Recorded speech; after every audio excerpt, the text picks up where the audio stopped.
México, Panamá y Guatemala clasificaron a los cuartos de final de esta Copa Oro como líderes de sus distintos grupos, siendo este último Guatemala la gran historia del día, de hecho la gran historia de lo que llevamos de certamen. Virales, históricos. Milton y Melissa, adelante por favor en la mesa de Equipo F. ¿Qué tal, Cari? ¿Qué tal, Sergio? Un gusto saludarlos para compartir con ustedes lo más importante que ha dejado estos partidos en la resolución de la fase de grupos de esta Copa Oro. En el grupo C, mi estimada Meli, la selección de Guatemala termina invicta con 7 puntos encima de otros países muy fuertes. En el papel estaba Canadá, después se quedó la selección de Guadalupe y por último la selección de Cuba.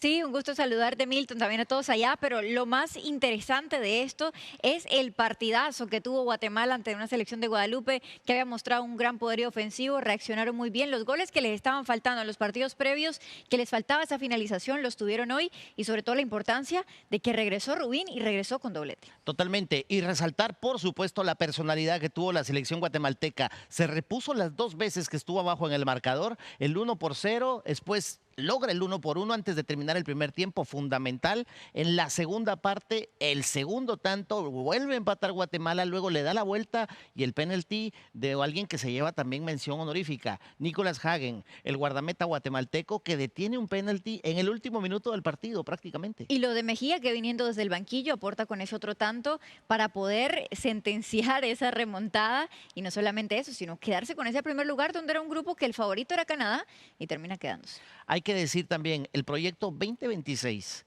que la federación denominó así, el proyecto de Luis Fernando Tena, el técnico mexicano que está haciendo bien las cosas en Guatemala, que muestra una mejoría, que tiene una idea de juego con el equipo azul y blanco. Creo que lo hace bien Luis Fernando Tena. De hecho, invicto, primera vez en la historia que Guatemala avanza de la fase de grupos sin perder un solo partido.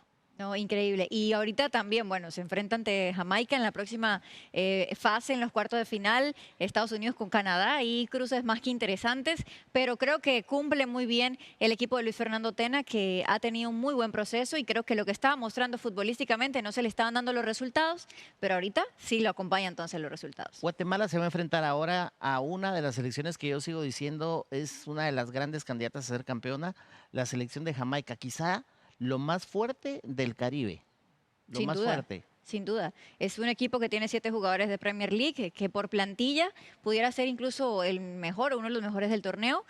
Tienen grandes posibilidades de seguir avanzando, pero yo creo que al final Guatemala puede dar un partido competitivo ante los Reggae Boys. ¿Y qué te parece la otra serie? Porque otro de los partidos importantes hoy logró la clasificación de una selección de Costa Rica que había llegado con algunos inconvenientes. Eso sí, de menos a más y mucho más en esta última jornada y se va a enfrentar contra México. La selección mexicana que llegó también en medio de mucha turbulencia, logra 2 victorias, se calma un poco la situación, pero pierde en el último juego. Costa Rica de menos a más, no solamente en lo futbolístico, sino en los resultados. Empieza perdiendo con Panamá, luego empata con El Salvador y termina ganándole entonces a Martinica por una buena diferencia de goles. Le estaba costando anotar, le estaba costando hacer buen fútbol. Hace cambios Luis Fernando Suárez en la táctica, sobre todo en esa línea defensiva. Pasa de línea de 5 a línea de 4. Y creo que los jugadores también en cancha sacaron esa jerarquía y terminaron ganando y clasificando a los cuartos donde se enfrentarán a una selección de México, que sí es verdad que viene con turbulencia, pero las dos no llegan en un muy buen nivel, así que ahí sí le veo una ligera ventaja a México. Yo también le veo una leve ventaja a México. Te tengo una última para cerrar.